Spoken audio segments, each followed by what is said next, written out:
Welcome back. Our second round of quarterback power rankings is here, and we're going to take a look at who are the top 12 quarterbacks so far in college football. We still have a full month remaining, but there is a clear cut of who is at the top and the guys that are waiting on the outside trying to challenge them. We'll start with the group of five. Byron Brown is a big reason why USF's had the success they've experienced this year. He's been a great dual threat for this team, thrown for nearly 2,000 yards, also run for nearly 600, and he's going to have a phenomenal season when it's all said and done. 25 total touchdowns for him. He's accurate. He's a big body that can move the ball down the field, and he is someone that if you're looking at a problem for whoever faces the group of five representative in the college football playoff, Byron Brown is going to be a problem for whoever the Bulls face. Number 11 is going to be Brendan Sorsby. Now, his game against Utah did not go great, but he is still having a really good year. Throwing for over 2,000 yards, has 21 touchdowns passing. He's also run for 453 yards and 8 more scores.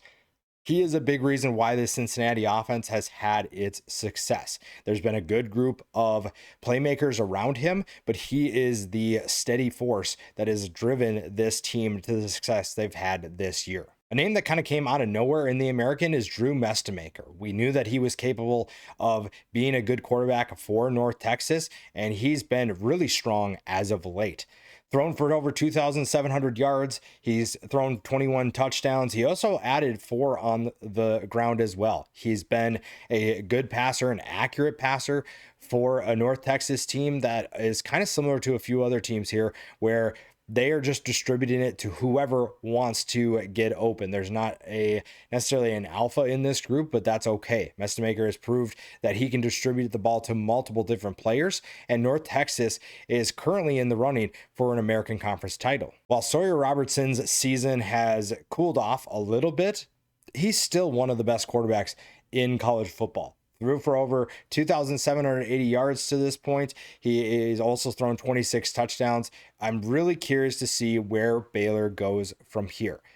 There's been some concerns about maybe Dave Aranda's on his way out, but it's not because of the offense. The offense continues to play at a high level. The playmakers for Robertson continue to make high-level plays, including tight end Michael Trigg, who just makes ridiculous catches. Sawyer Robertson is still a very good quarterback. He's fallen off a little bit, but he's still a dangerous threat for any team that faces Baylor. Overall, the season hasn't gone well for the Arkansas Razorbacks, but their quarterback has been lightning in a bottle.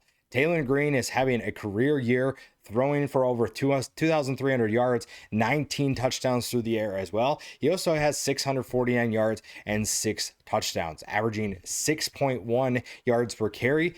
Taylor Green is a big reason why this team has even had the success that it has experienced. While it hasn't been a lot, Taylor Green has been a bright spot for a team that, again, has already fired Sam Pittman, is on the lookout for a new head coach. Their quarterback has been a bright spot, and when they've needed plays to be made, it's usually been Taylor Green and this offense that have gotten the job done. Number 7, we're going with Haynes King. While his passing numbers aren't incredibly dangerous with just 9 touchdowns, he's been an absolute threat and a perfect fit for Georgia Tech with his legs. 754 yards rushing, 14 touchdowns, which leads all rushers in college football.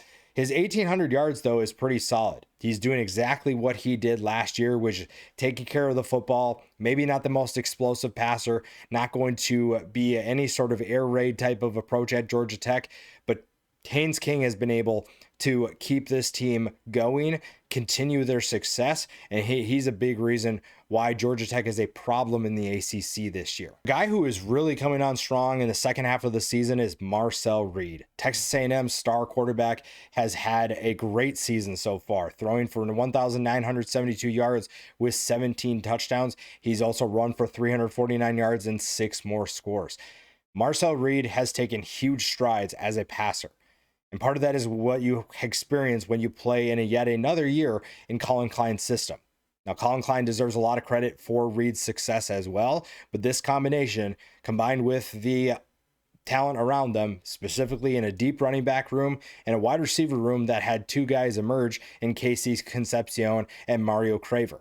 Reed has benefited from that, but he's also done his part to take his game to another level. While his team is kind of forgotten in college football and really even in the Big 12, Josh Hoover is having a great season. 2,371 yards passing, 22 touchdowns. He's not really a rusher. He does have 2 rushing touchdowns, but he is having a good year. He's found ways to navigate challenges and adversity, such as Eric McAllister being out for a couple of games, and he continues to deliver on a weekly basis.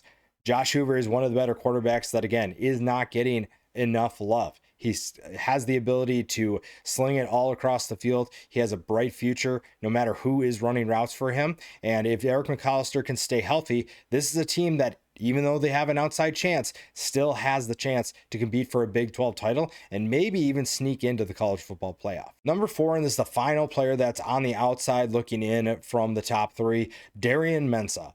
A big reason why Duke's had success is getting their star quarterback to transfer to Duke. The former Tulane star quarterback is now doing great work with Duke, and he's done it with wide receivers that not a lot of people know. Former Harvard transfer Cooper Barcade has been one of his top targets. Andrew Anthony's had his moments.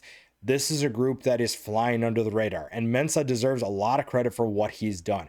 2,572 yards passing, completing nearly 70% of his passes, 21 touchdowns to just 2 interceptions, which for someone his age is very, very good. Now, he's not really going to impress you with his rushing stats, but this is a guy who knows what he's doing in this offense. And Jonathan Brewer, the offensive coordinator for the Blue Devils, deserves a lot of credit as well. He's done well to work within what Julian Sayin thrives at, what he succeeds at the most, his strengths, and they have been a good offense because of it.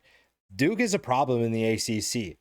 People may not be ready to admit that, but the Blue Devils are a problem because Mensa has been striving this year and taking huge steps in his development, and he's going to be a big reason why they continue that success in 2025. Now we get into the top 3, and Ty Simpson's coming in at 3rd. I can hear an argument for him being higher, but right now he's going to be 3rd. 2,184 yards passing, 20 touchdowns to just 1 interception. That's very impressive, especially in the SEC. A guy who a lot of people doubted coming into the year has proven all of them wrong. He's been a great player for Alabama, and it's helped that he has the talent around him to make his life a lot easier as well. He's an underrated runner. 79 yards rushing is not that impressive. He does have 2 touchdowns, but his legs are definitely a factor when he needs to use them.